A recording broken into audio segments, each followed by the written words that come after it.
be able to look up and go bing. People want the A-list shows, but don't charge me more than $60. Exactly. Yeah. How are you, Christine? Having a good summer? I don't know, this morning. How about you? Nice. Today was wonderful. We're gonna go away in August, but getting the garden going, everything's good, right? How's the garden? It's very nice. Is it? Do you have much for one? I think I saw. Rabbits and cucumber beetles do us in. Seriously. I've been hand picking cucumber beetles off. I don't know if it's gonna work or not. Yeah. Do you get them? We get the Japanese beetles, which I guess Something wrong with the karma of this organization, that Do the every single nematodes time there's a beautiful day, we have a freaking board meeting. May or June get into the ground because What's going on in our world? ground that Yep. turn into the Yep. Japanese beetles. So if I don't do that, then I have to Oh, hang yeah? out all the yellow bags and catch all the beetles. You get to go before the It fair? may not be the same as yours. Yours might be red, black one. no, they're yellow stripes, yellow and black stripes. Must be the same as Japanese. We don't get those. It doesn't seem like I don't know why we get them so bad because it seems like most people I talk to don't, but they Yeah, no, we've done carry cucumbers before, and we're doing cucumbers this year. they carry a will. So yeah, it's very good. Whatever's easier for me around. I didn't read it all. I just scanned it. I'm sitting in I'll another be meeting. around. You have a normal summer of like One of like 6 meetings I have Only today. problem with that, that's right smack dab in the middle of the fair. race to the finish of the tomatoes. It's beginning to fall. But, I will do it. You will do it. Yep. We have a week showing this year, and the other thing that we did, we not really able to learn the lesson of like getting tomatoes actually. Yes. So now there's Yeah, no, we did that last week. Get like it, I, then we don't have to worry about Learned that. that years ago, but peppers actually they're antagonistic. So the peppers Are will not you do in the anything village till the also tomatoes are tonight? done, and the peppers What? then Are you in the village also? there.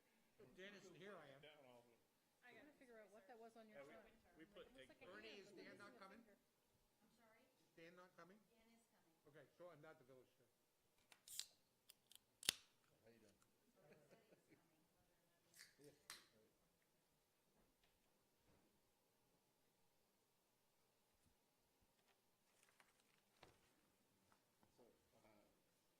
are you gonna announce it live?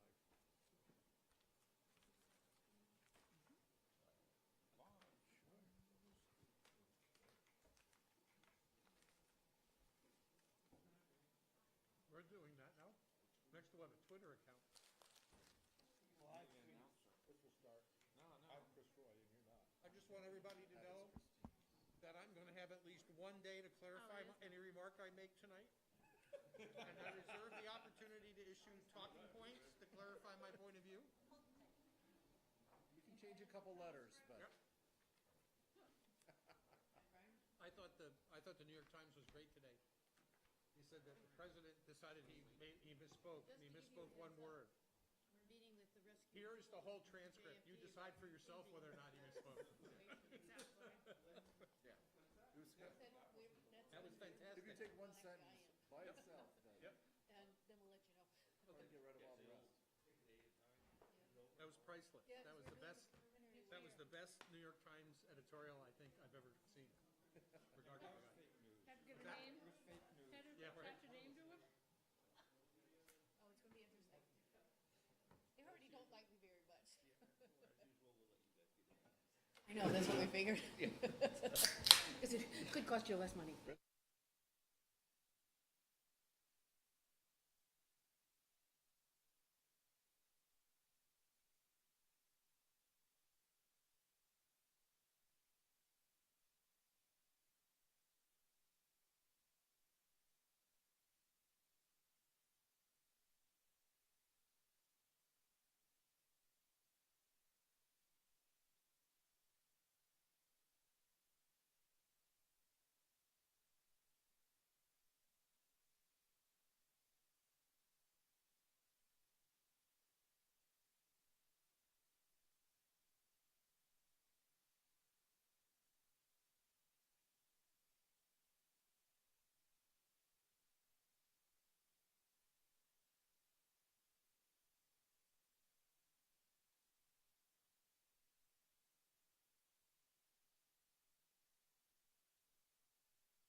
expect me, 'cause you know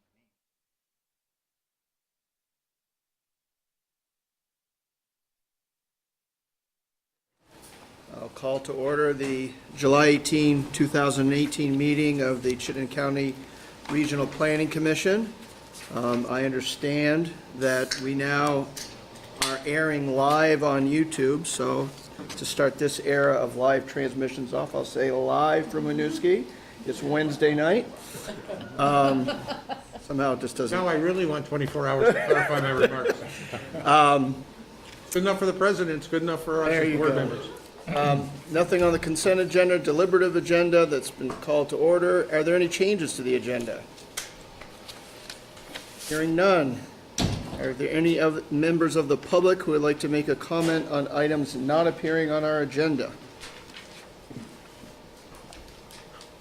Hearing none. Next item is approval of the minutes of our June 20, 2018 Chair, I annual move meeting. approval with any edits. Second. Any comments, changes, questions? Hearing none, all in favor of the motion, please say aye. Aye. All opposed? Any abstentions?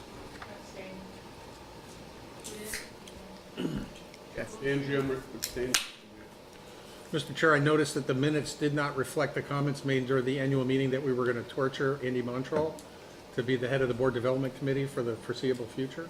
So, not that I want them, but I just want the world to know that we as a Board Development Committee have elected to torture Andy for another year. Thank you. I look forward to it. Next item on the agenda, which is an MPO matter, is the fiscal year 2019 through 22 Transportation Improvement Program. First of all, is there a motion to open the public hearing? So moved. Second? Second. All in favor of the motion, say aye. Aye. Opposed? Ayes have it. And now for presentation, Christine. Okay, thank you. We're here to talk about, as Chris said, the Transportation Improvement Program for federal fiscal year 2019 and 2022. This begins October 1st, 2018, and extends through September 30th, 2022. So I'm just going to give a little bit of background about what it is, and then we're going to talk about the specifics of this tip. Most of you have probably heard parts of this presentation before, but I just want to get us all on the same page and a refresher for everybody as to what we're doing. So just to put it in context of all the work that we do here, we kind of start, with the broad view, the ECOS plan, the Metropolitan Transportation Plan, which is our 20-year vision for transportation in the county.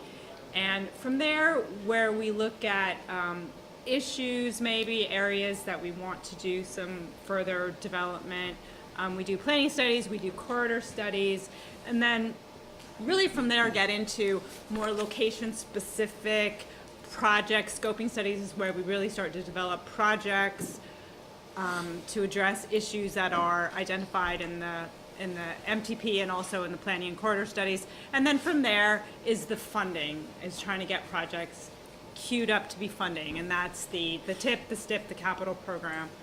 The STIP, there is a statewide transportation improvement program that is similar to what we do here. The TIP becomes part of the STIP. Capital program is the state budget, and then construction. So everybody's aware that we are a metropolitan planning organization. We're the only MPO in the state of Vermont, and the TIP is a federal requirement. So we have to do this as an MPO. The TIP is, it's a list of projects, so prioritized, fiscally constrained, multi-year list of federally funded transportation projects and operations in the MPO region. So just some points in that sentence, the TIP must be fiscally constrained, and that means it has to be based on money that we actually expect to be available in Chittenden County. So the projects that are listed on the TIP are things that we actually expect to be able to build. It must cover at least 4 years. That's in the federal regs. And it must. Good thing we're live. And it must be updated at least every 4 years. We typically update it every year. There's a lot of changes in projects every year, so we like to just refresh it every year. And the TIP authorizes the obligation of federal funds, and this is kind of an obscure but important point, is that the TIP is not a budget document, it's a planning document. The obligation is the process of setting funds aside to fund phases of projects. So that is what we do in the TIP, is we obligate funds for projects that then are going to be spent at a later date. So I think the important thing to note with that is that the spending in the TIP is a little bit earlier than when you will actually see construction happen. So, because the obligation process happens before, at the beginning part of each phase of the project, if that makes sense. So communities shouldn't count their chickens until they're obligated. They shouldn't count their chickens until they're awarded to a, I'm trying to keep the chicken thing going, but I really can't. But yeah, so obligation is what gets the ball rolling, the project rolling. So TIP is based on a continuing comprehensive transportation planning process carried out cooperatively by the state, the MPO, and transit operators. So the way that we do the TIP is spelled out in federal law, as is what's in the TIP. We have to all work together. We have to work with VTrans. We have to work with Green Mountain Transit. And it's a collaborative process. Projects in the TIP have to be ready to spend the money. So this is actual money that's coming to Chittenden County. If a project's in the TIP, it takes up obligational authority, is how Federal Highway refers to it. And so if the project can't spend the money, it's wasting the space. So projects have to be ready to go. They have to have funding. We've covered that a couple times. But that's why we have TIP amendments, right? And that's why we have TIP amendments, yep. And then important also is that they have to be in the Transportation Capital Program. So the capital program is the state's budget. All the projects that VTrans works on are in the capital program. So it has to be, so for Chittenden County projects, they have to be in both. So, if you don't mind me asking a clarifying question, Mr. Chair? If a project is in our TIP and it's approved by this body where VTrans has a vote, it becomes part of the TIP. Yep, But that does not guarantee that it makes it into the state capital program, correct? correct. Eligible for the state. It's capital. eligible for the, thank you for the positive spin on that. So, I mean, since we work closely with VTrans, the TIP is developed cooperatively with VTrans, so generally they're aligned. Generally they're aligned. But things can happen in the deliberative process Sure. at the state level with VTrans's interaction with the legislature and the appropriators there, right? So, Yep. I mean, there is still opportunity for things to be different between the TIP, the STIP, and the state's capital program. Yes. Could I ask also a question? Is, projects originally get on the TIP in preliminary engineering, and as they move along, estimates go up. And when that happens, I know we oftentimes make amendments, but does that mean that the project gets lower ranked, or that funds might not be available? Or don't we pretty typically add money as the project gets closer to construction and we have? Yeah, so every year we refresh the estimates. So, at the planning phase, they're very conceptual, they're very general, Right. but by the time we're getting to a point that we're programming construction funds, we should be getting pretty close. And if So- they've gone up considerably, what is the process that don't we just make it, does a whole new application have to be made? No. And we're getting better at it than we used to be, but I think it's just part of the planning process, the project development process, is things change. So it doesn't give them a lower rank necessarily. I mean, in theory, what you say is true. It affects cost benefit, but it's never knocked a project out Yeah. that I know of. One more just nuance, just Jeff was kind of asking about the relationship between the program document and capital budget. The one key thing to know is that the state cannot spend federal transportation dollars without it being in our tip. So. Okay. Okay, so the tip, you have a copy in your place. It's very peach.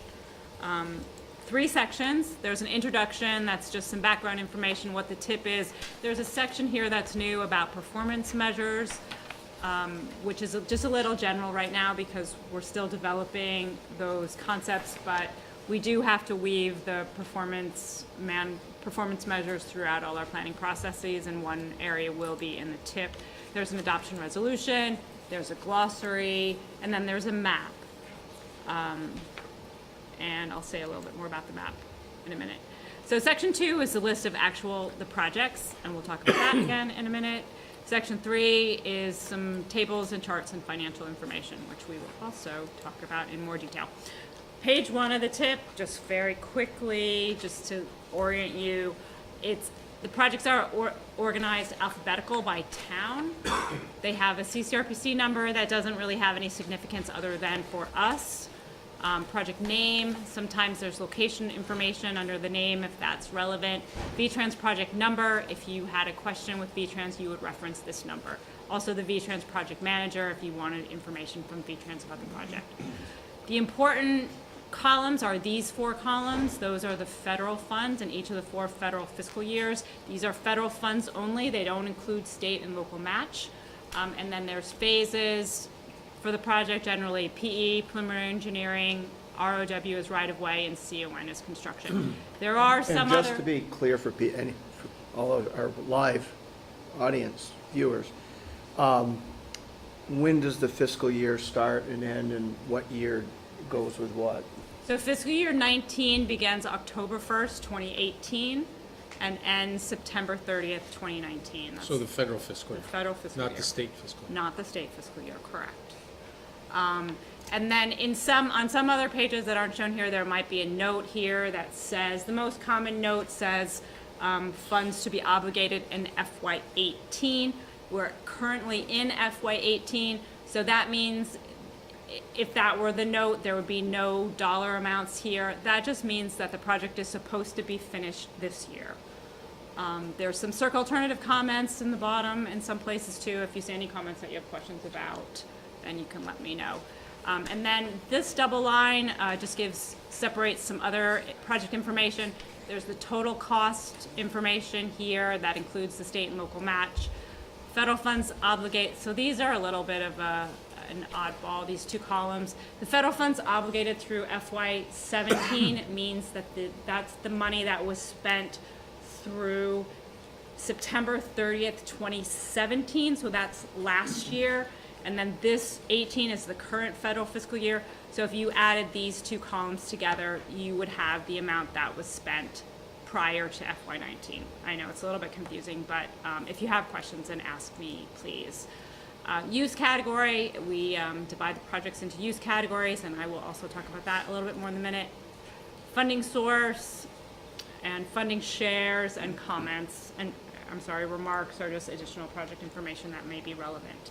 The map, so this is the map. This is also in your document, page 4, I think 4 or 5 or something like that, if you want to see it more carefully. It's also on our website, so you can zoom in and look at all the projects and see where they are. It's color-coded by year and then different symbols for different project types. So, okay, so getting into the specifics of what is in this document. So, $69.6 million worth of projects in 19, 66.9 in 20, 52.4 in 21, 53.1 in 22, total of 242.1 million. So that sounds like a lot of money. So this chart kind of puts it in a historical perspective so that we can see how it relates to past years. I color-coded the Burlington International Airport projects in green, and the reason that I did that mostly is because of this really large blip in 2017. So I wanted to make it clear that that it's not all money coming to us. So the airport projects, that's, they're grants, they're the Airport Improvement Program, grants for planning and development. They go to the airport. They're not money that we are able to use for our purposes. So this blip was really some major runway reconstruction that happened in 2017.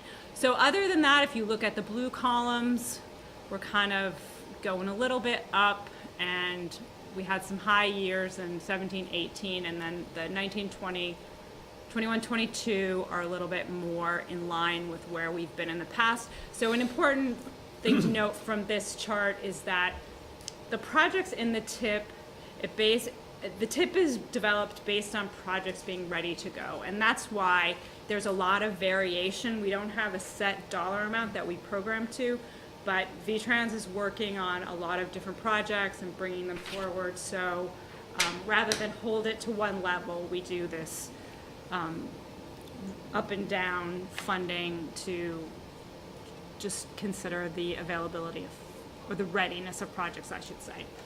I'm gonna go through this table, and it's gonna flash names of projects. I'm just gonna do this quickly. If you had something that you wanted to ask about, but it'll just kind of lay it out by category. So I said before, the projects, the TIP is, we look at projects by category.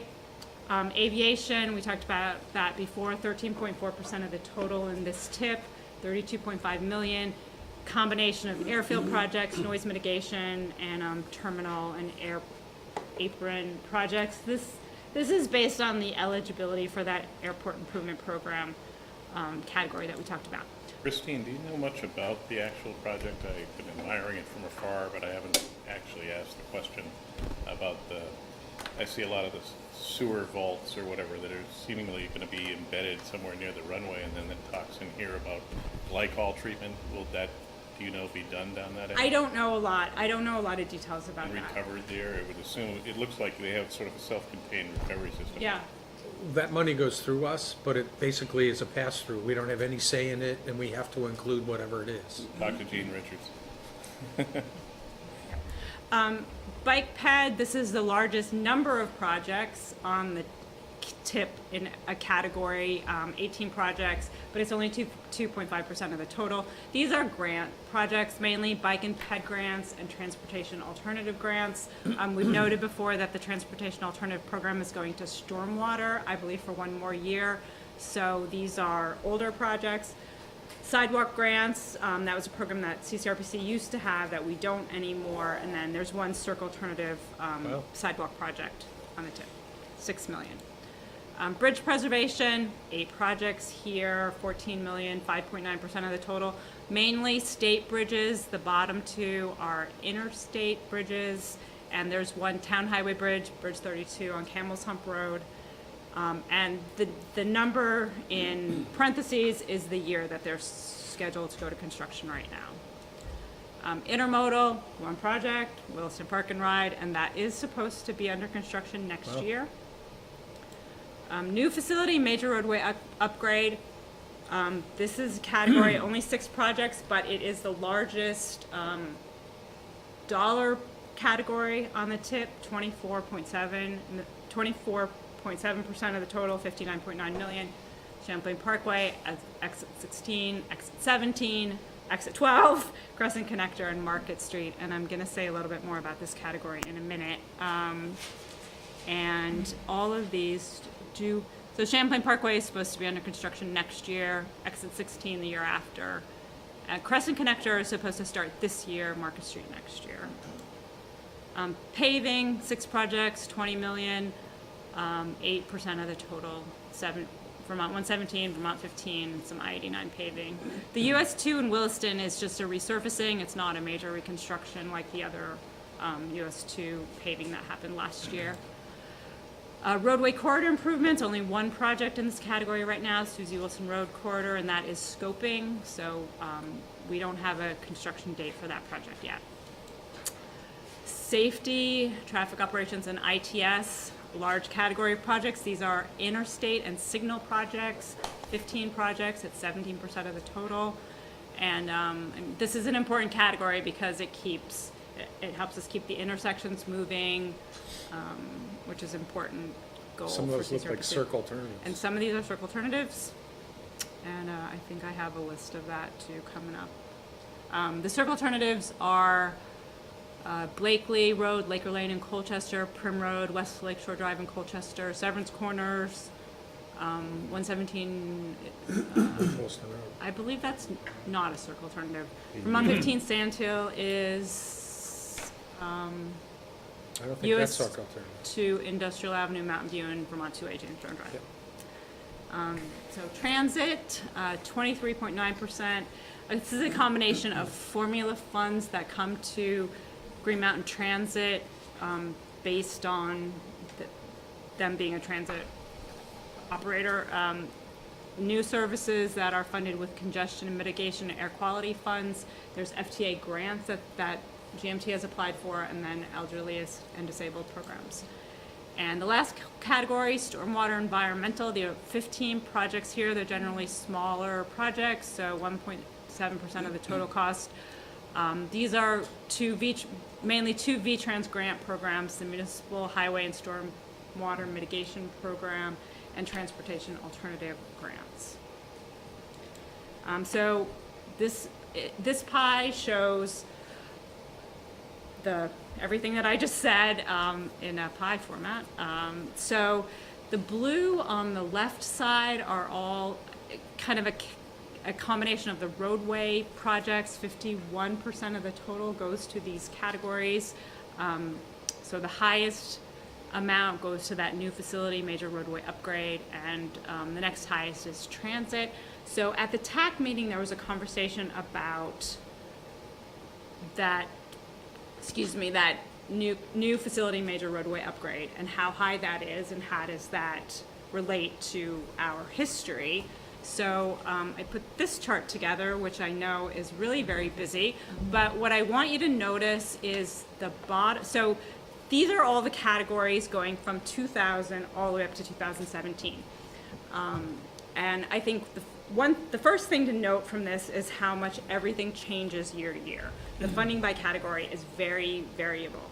But the bottom slice, whatever you call it, it's not a slice, but the bottom piece, that dark blue, is the new capacity category. So what you'll see is that while it was a high percent in the current tip, it does not reflect the way that it's been in the past.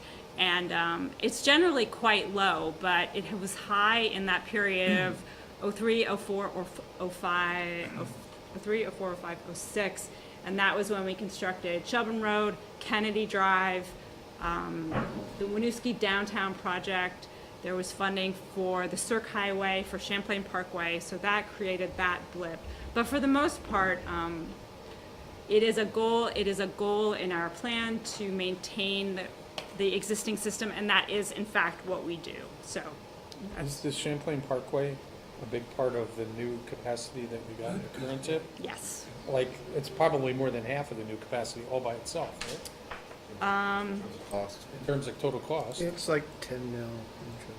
Hey, Christine, on that graph, isn't it more that the total, you're focusing on the darkest stack of the graph, where it seems like if you look at the totality of the blue and the dark stack, they're equal to 2004, 2005 in this year. I wouldn't split hairs between what's a major upgrade, what's a minor upgrade. They're all going to add up, it seems like, to the same level, that we're doing something that we did in 2004 and 2005 right now, whether it's major enhancement or improvements to an exit, as might be driving up some of the costs there. Yeah. Champlain Parkway So- is like 28 million. Right, so it's almost Yeah, so half, and then you all- throw in exit 16. I mean, Yeah, right. Yeah, so And we've been trying to do 16 and 17 for how many years? Well, and that, the point I was gonna make too is, those of us who may have sort of looked out and noticed over the course of the last decade, there hasn't been much in the way of increased capacity in Chittenden County. Well, you can't do that forever, and it just happens, given you can't do 1/10 of a project over 10 years, you do one project. There's only so many once Bennington bypasses out there. And, perhaps for Morrisville. future thoughts with the color coding, what would be helpful to me would be to look at it from the perspective of the priorities and the performance measurements they're laying out here in the tip for the feds and saying, here's the 6 things you want to be working on. How are they prioritized? If you listen to Mr. Blittersdorf when he was commenting on the transportation plan, you know, the roadway enhancements and corridor improvements are probably the wrong way to go, and yet they're getting a big dose this year, and maybe the other issues might need to be prioritized going forward. Right, and we will be doing that in the future. I think we only have one performance measure that has been approved so far. I just think it would be nice to know which measure is most important, or which one we should be, you know, balancing them all out. Well, we have to, that category, I think the category also, the new facility major roadway upgrade, also considers some, when we're talking about exit 12, exit 17, and exit 16, there's also some significant just maintenance of the existing system that becomes part of those facilities as well. 17 requires a reconstruction of the bridge over the interstate. So there's, it's a combination of different factors, but yes, I agree with what, I hear what you say, and those will be something that we'll work in more. And just, this is kind of, I guess, a related note. There are going to be, and we'll talk about this more as we get in later into the fall, performance measures that are being dictated by Federal Highway and Congress that we look at kind of whole system performance. The other aspect, and I think this is more where you're getting to, is also how we prioritize everything. And so, and Christine's been doing a lot of work with VTrans on a new project selection and prioritization process. So I think that will be coming up to the board here in the fall to look at that, and I think that will actually move us further down the road to understanding, you know, prioritizing things and how they fit into our And policy world. none of these performance measures stand alone. They all have, Yeah, and the performance measures are really system-wide. right. You know, so how are we doing as a county? That doesn't necessarily help you prioritize a project. Safety impacts, congestion impacts, air emissions, et cetera. Yeah. You know, so you can get bang for your buck. I'm not totally agreeing that there's 6 measures you need to matter, and you could probably cut it down to 3. You know? Well, and you can't look at one year in isolation either. You Yeah. have to look at the. Before we get too far into comments, I just want to check and see if there are any members of the public who would like to make a comment. If not, then why don't we entertain a motion for approval of the tip, and then we'll continue with the discussion. Is there a motion? Move we approve the tip with, according to staff recommendation. We have a motion and a second. Is there any further discussion about the tip? That wasn't intended to cut off discussion. I just wanted to follow Robert's rules. But neatly done. All right, well, hearing nothing further, all in favor of the motion of approval, please say aye. Aye. Opposed? The ayes have it. The next item is the certification of the planning process, which involves authorizing me to certify something that Christine's going to, Charlie's going to explain. Yeah, so the next, so the item in your packet, I don't have a slide for that. I started to make a slide for that. So we're required to self-certify each year that we follow the federal requirements, and I think there's a lot of detail in your packet about what is part of that requirement. Basically, it's that we follow the federal laws, that we don't discriminate, that we maintain competition and all of that. So, so if you have any questions on it, please let me know. Mr. Chair, just parliamentary inquiry. When we approve the tip, that's supposed to be a recorded vote, but since everybody voted, and it's a weighted vote in the affirmative, we don't have to take a roll, right? Right. And I want to compliment the staff on the briefing materials on the planning certification. That's the first time I had somebody present to me in 18, 19 years on this body why we do these types of things. You sit there and you don't know why you do that. It was very helpful explanations in the margin. So compliments to the staff on that. So is, I would move that we authorize the chair to sign the certification of the planning process letter to the appropriate federal authority. any further discussion? Not, all in favor say aye. Aye. Opposed? And also, if I could entertain, or I would entertain, if I'm the one entertaining, a motion to close the public hearing, which was still open. I move it. Second? All in favor, say aye. Aye. Aye. Opposed? Thank you very much.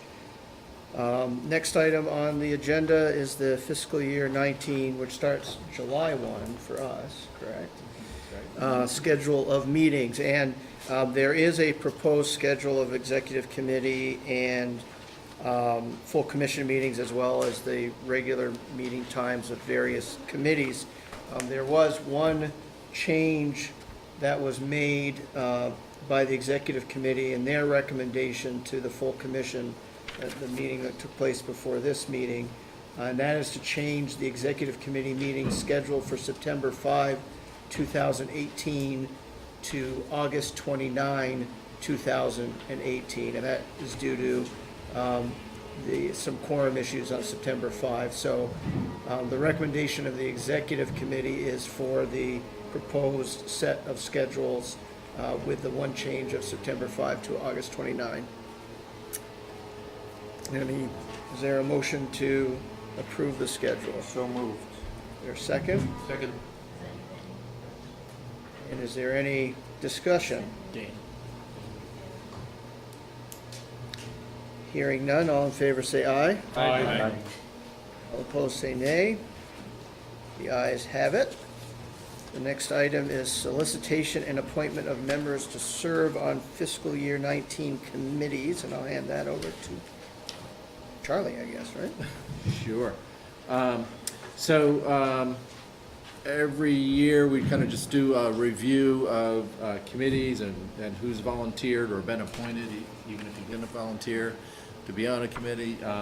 So I think this is really your chance to change committees if you'd like. And if you see a blank here, that just means that there is still we haven't maxed out the number of board members on that committee. We don't need to fill those blanks. So right now our committees and the members on the different committees are okay, but if you'd like to either get off or get on a committee, this is a great opportunity to let the chair know. Exactly. So this is Don't all the, jump at once.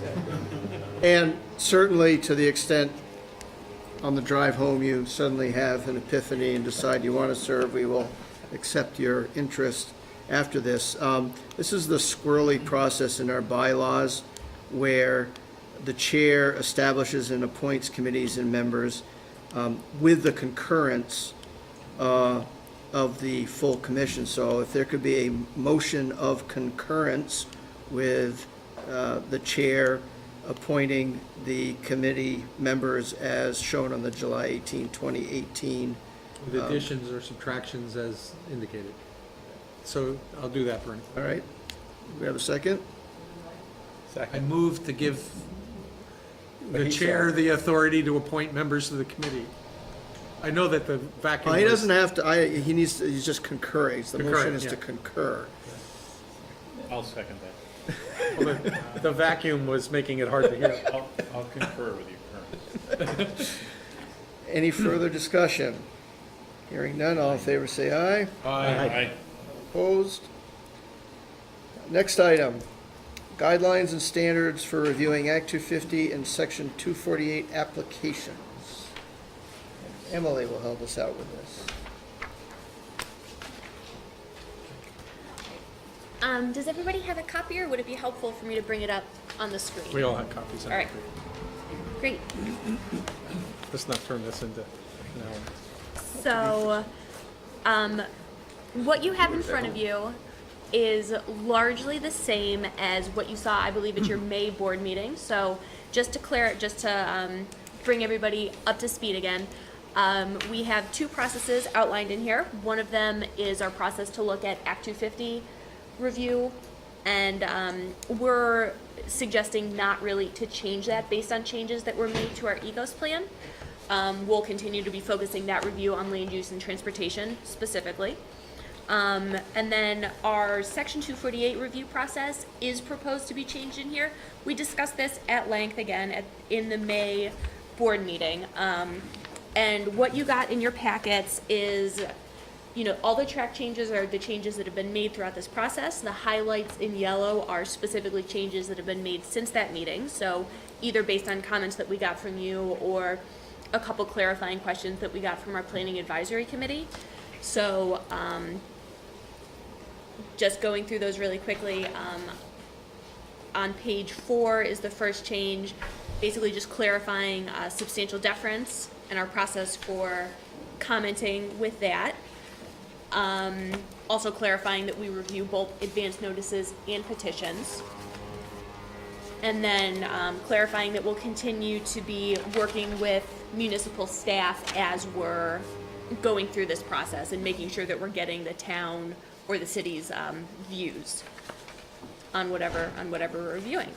And then we do have a couple changes that we're suggesting, and we had a chance to talk to the executive committee about this just now, based on some comments we heard from Jeff. Thank you, they were very helpful, on clarifying the difference between when the executive committee can essentially act on its own to participate in a Section 248 process and when that needs to come before the full board. So previously the language in there basically said that the executive committee may decide to bring it to the board, and there weren't any standards for when that would happen.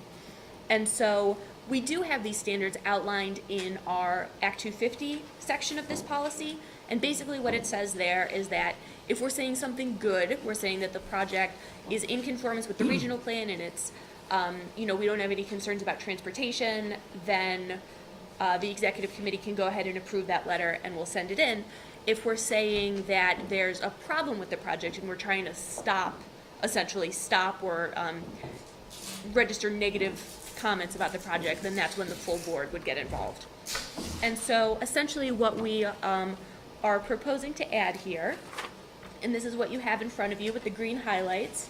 This is page 6 and 7 of what you got in your board packet originally, is essentially to say the same thing for Section 248. So what we're proposing here is that the decision to intervene can still be done by the executive committee, and we're suggesting that remains that way because the notice of intervention that we would put in doesn't have to say that we're having, that we're doing it for negative comments. So sometimes we'll intervene to stay as part of the process, to give ourselves the option to submit comments later, and depending on when the board is meeting, it also can present a scheduling problem to get that notice in with the board.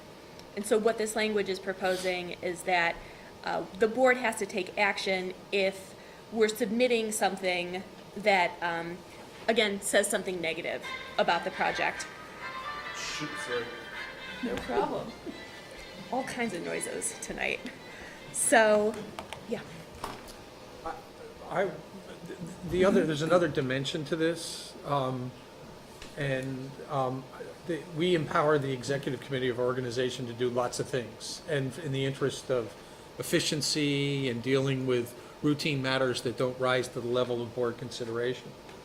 Well, and I appreciate the edits that we made to make it conform with our Act 250 approach in terms of when it's appropriate for the executive committee in maybe contested cases to come to the full board. But I hope that both in Act 250 and 248 Certificate of Public Good proceedings, that our executive committee should feel empowered to come to the board to get feedback on projects, even if they're not contested, even if the executive committee believes that they're positive. And the hypothetical that I threw out, what if we had a 900-acre solar farm that went into three of our member communities, none of which were represented by a board member on the executive committee? And that even though we support renewable energy, and maybe it's a fantastic project that doesn't violate any of our restricted areas, isn't on steep slopes, that we would think that the executive committee would at least come back to the board if the schedule allowed to solicit feedback and direction from the board, not necessarily from the standpoint that we think it's contested but so that they don't have to take the responsibility, particularly if it involves a project where none of the members of the executive committee are represented in the community that's impacted. So I appreciate the issue of being clear about when we intervene, particularly in contested cases.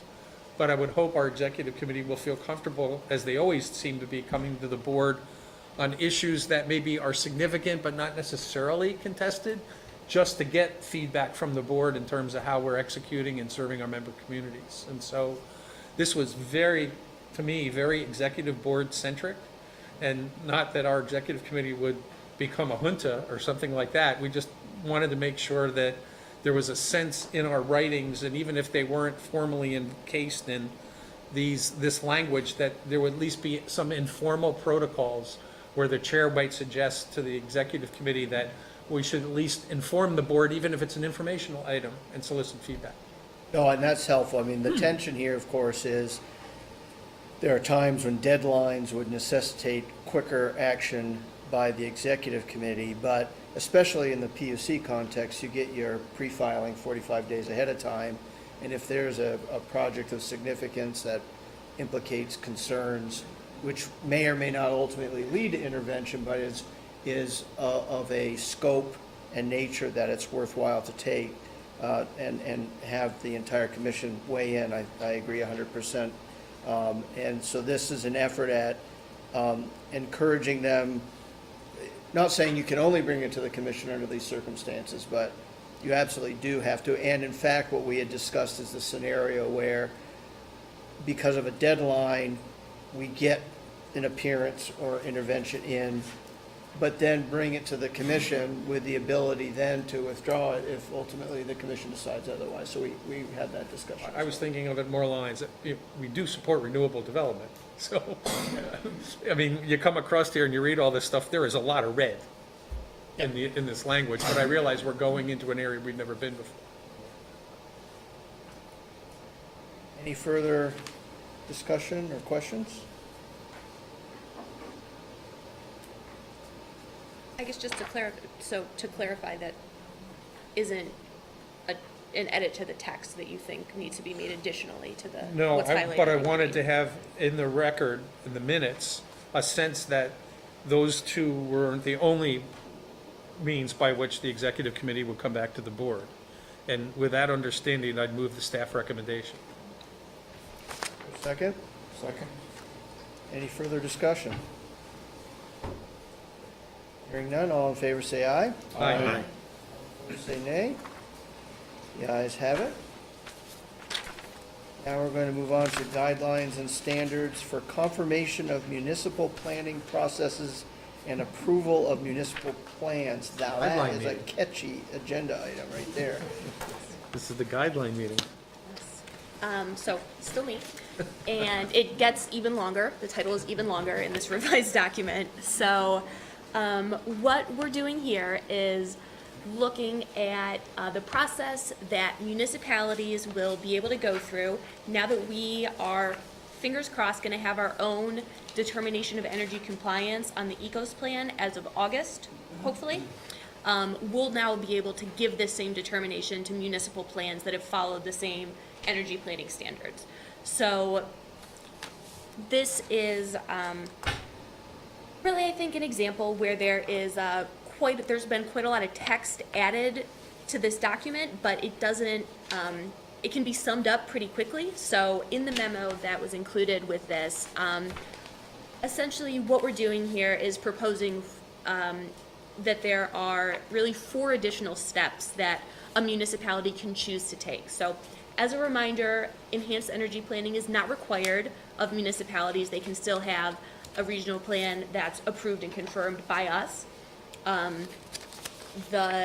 Having an enhanced energy plan is something that gives benefits to a municipality. So the biggest one, as you'll see on page 1 here, is getting this substantial deference for your municipal land use policies and conservation measures. So this is, as we've discussed at the regional level, this is different than the due consideration that would be given to these policies without the determination of energy compliance. So it's a higher standard of review, which can be beneficial.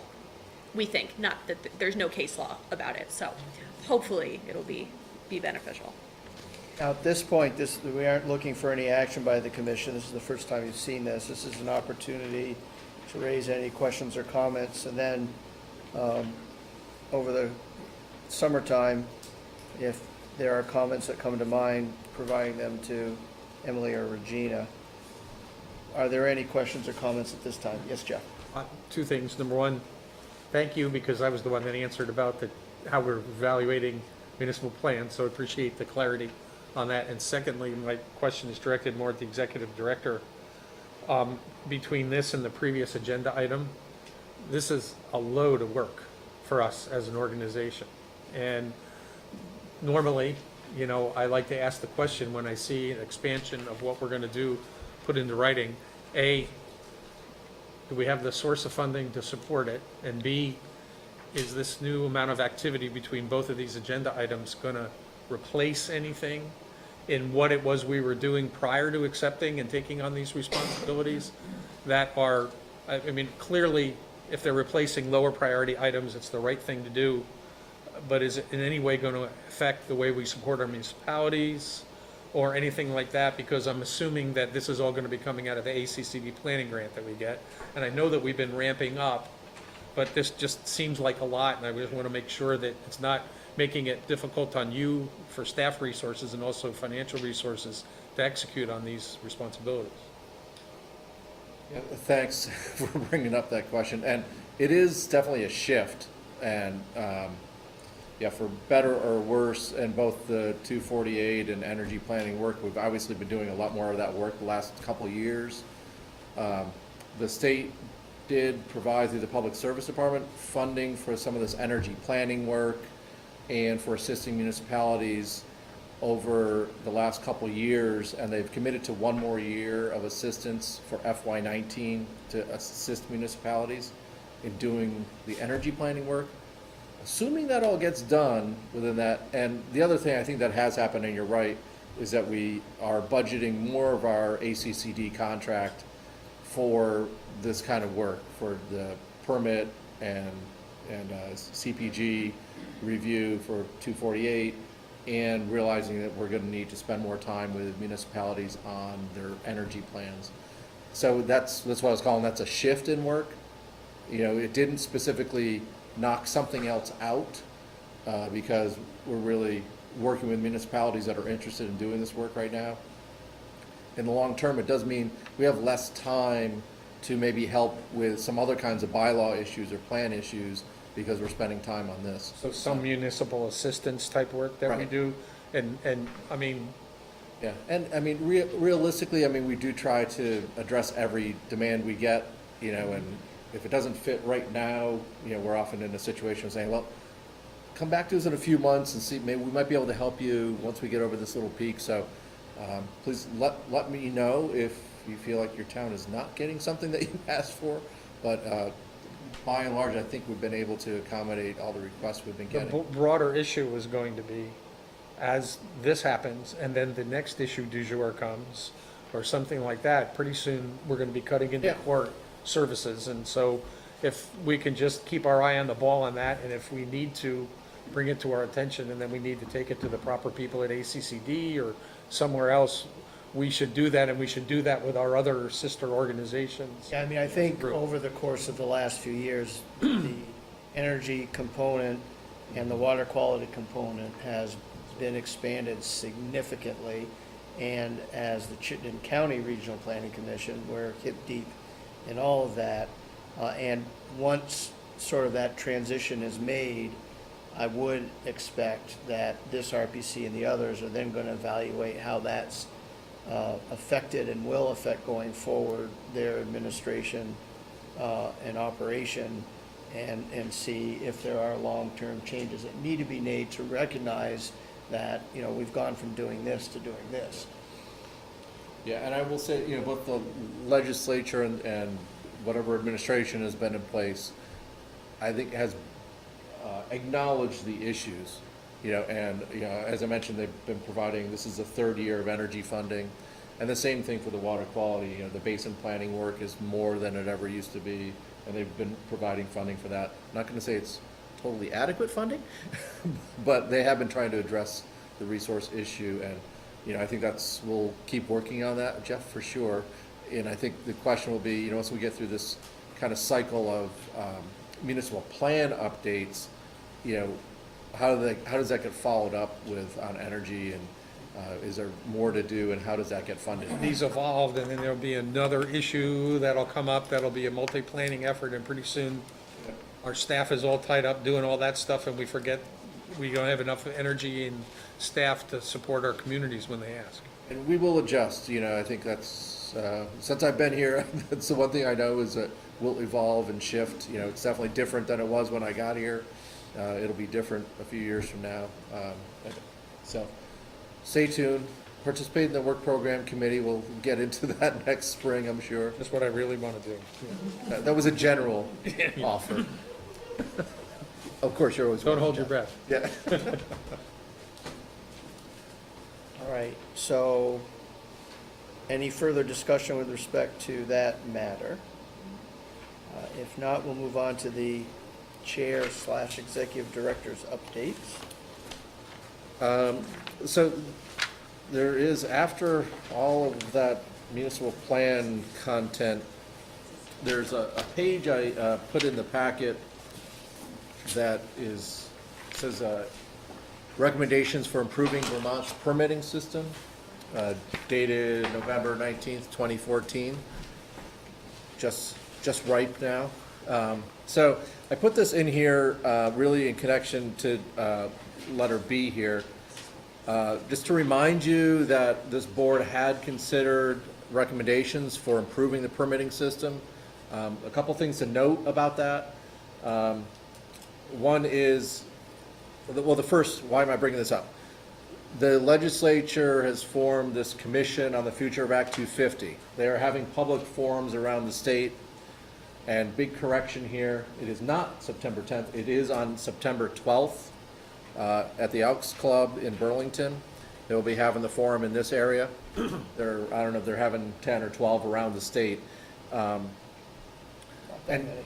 no? Oh, 6 or so, whatever. This is the only one that's in the northwestern part of the state. So including, it's the only one in Addison, Chittenden, or Franklin, or Grand Isle. Right now, yeah.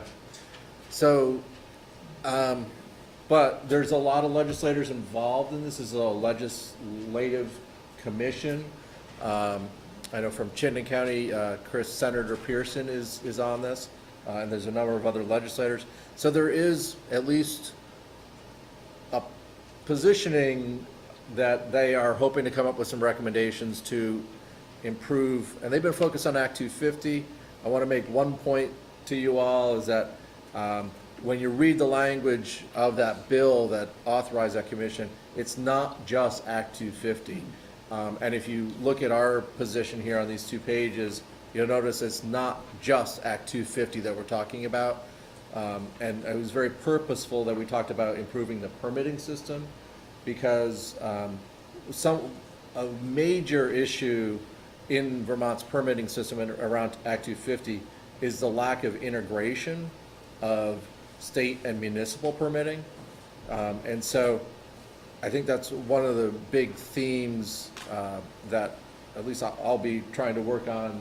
We have a few bullets in here about that that would really help. It's where a lot of the frustration comes in the current process, which is the developers talking to the state.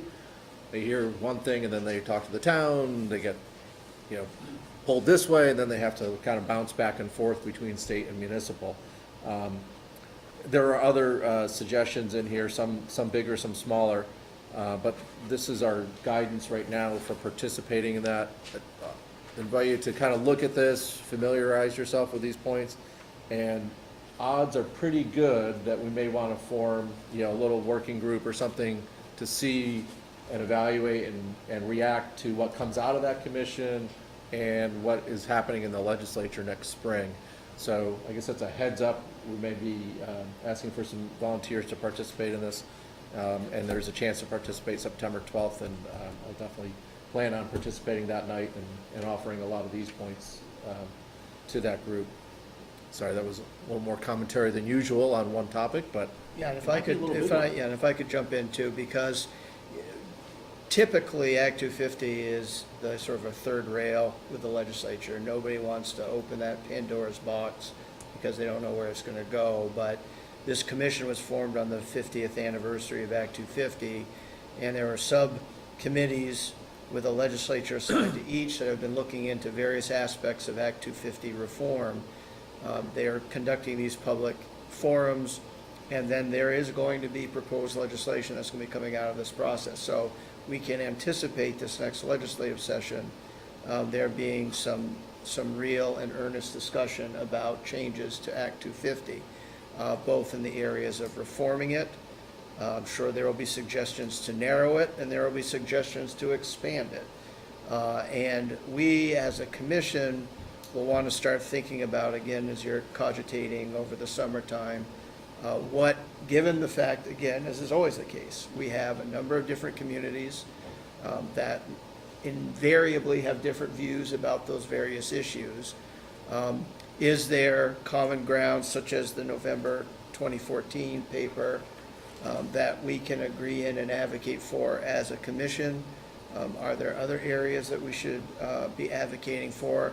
And what role should we try to take early in the process? Because as we all know, as a practical matter, the earlier you get in, the better chance you have of your views holding forth later on in the process, as opposed to trying to jump in the 11th hour. So those are all things for people to think about, because it does look like there are going to be some serious consideration of changes to Act 250.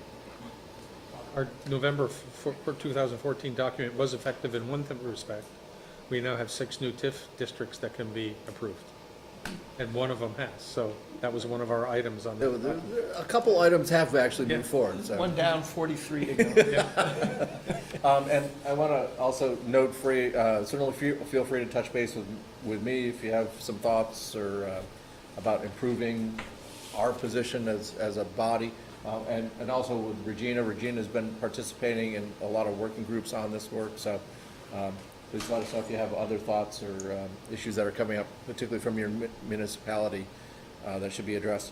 And then the second major thing I wanted to mention is that we were just talking about the energy planning work, and Emily kind of mentioned the determination of energy compliance. There's actually a hearing here August 6th with the Public Service Department to review what we've done and listen, hear from the public about our energy planning work. So if you're interested, please come on down. Catherine, you're going to be there as the chair of our energy committee. I think Chris will be there as the chair of the commission. So others are more than welcome. So hopefully it's a nice, quiet evening. But all comments are welcome. 75 degrees. Yeah. We now all know all the beautiful days for the rest of the year at the minimum in our meeting calendar. Except August 6th. Yes, yeah. So yeah, I don't have anything else unless anybody has any questions for me. And we know the snow days for the winter meetings. Not yet. There are various, well, there's actually one committee set of minutes in the packet. Is there any other business? I move we adjourn. Second. All in favor, say aye. Aye. All opposed? The ayes have it. We are Thank you, adjourned. Mr. Chair. Thank you. Monday, 16. Sorry. Yes.